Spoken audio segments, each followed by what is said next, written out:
कहते हैं कि जंग कोई भी हो, एक की हार एक की जीत तो होना तय होता है। लेकिन उत्तर प्रदेश की 9 सीटों पर हो रही चुनावी जंग का जिक्र हुआ तो चर्चा हुई सीसामऊ सीट की, जहां विरासत का मोहरा चला, बहते आंसुओं का दिल का दर्द उभरा। महिला साथी का सिक्का चला तो मुस्लिम होकर मंदिर में जल चढ़ाना भी असरदार रहा। यह कुछ चुनिंदा उदाहरण हैं उस सीट के जो सीसामऊ सीट से पूर्व विधायक इरफान सोलंकी की पत्नी नसीम सोलंकी को जीत दर्ज कराने में साथी बने। अगर रुझानों की बात करें तो 28 साल से सपा का जलवा कायम रहा। एक बार फिर सोलंकी परिवार की जीत इस सीट पर हुई है। सपा की साइकिल चली है और इरफान की पत्नी नसीम ने 8,629 वोटों के मार्जिन से यह सीट पर जीत दर्ज कर ली है। वहीं भाजपा प्रत्याशी को इस सीट पर हार का सामना करना पड़ा है। इस सीट पर दावेदारी बहुत थी। ब्राह्मण कार्ड खेला था तो दूसरी ओर पीडीए कार्ड था। इस सीट को बचाना नसीम के लिए बेहद जरूरी था, क्योंकि बतौर उनके शोहर 3 बार यहां से विधायक रह चुके थे। 2012 से लगातार यहां वो जीत हासिल करते हुए आए थे। हालांकि एक दौर था जब इस सीट पर परिसीमन होने से पहले यहां पर सपा का ही राज था। वो बात अलग है कि इस सीट से अभी भी बना हुआ है।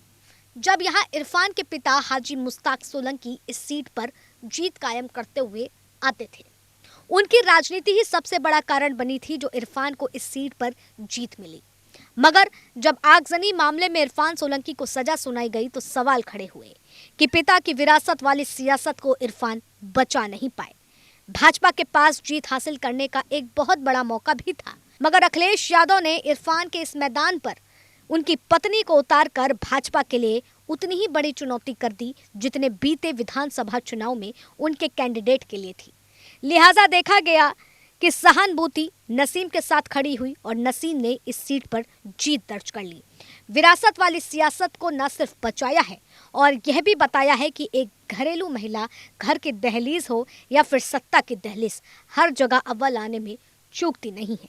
अब जनता ने तो नसीम को चुन लिया है, लेकिन नसीम को चुनने के साथ में कहीं ना कहीं जो भाजपा का विश्वास सुरेश अवस्थी पर लगातार तीसरी बार बना था, कहीं ना कहीं वो भी चोटिल हुआ है। आखिर सवाल खड़ा हुआ कि सबसे बड़ी कमी कहां पर थी, कहां पर भाजपा यहां पर चूकी, क्योंकि जब देश के उन तमाम राज्यों में उन तमाम जगहों पर चुनाव हो रहे हैं, उन चुनाव में बटोंगे तो कटोंगे, क्योंकि राजनीति को देखा जा रहा है। लेकिन उस बीच भी सीसामऊ सीट पर ना बटोगे ना कटोगे, ऐसा कुछ देखने को मिला। ब्राह्मण कार्ड खेलने के बाद भी इस सीट पर भाजपा अपना 28 साल का सूखा पूरा गीला नहीं कर पाई, तो आखिर कमी कहाँ थी, ये सवाल खड़े हुए। लेकिन शुरुआती दौर में जैसे बताया कि इस सीट पर सहानुभूति के साथ एक महिला का खड़ा होना, महिला के साथ ही साथ इस सीट पर कराए गए कुछ कामों को लेकर यहाँ पर इरफान को जाना जाता है। साथ ही हाजी मुश्ताक के द्वारा किए गए यहाँ पर काम आज भी लोगों के जहन में है। वो इबारत लिखते हैं, उनको लोग याद करते हैं। लिहाजा यही वजह सबसे बड़ी मानी जा रही है इस सीट पर नसीम सोलंकी की जीत की।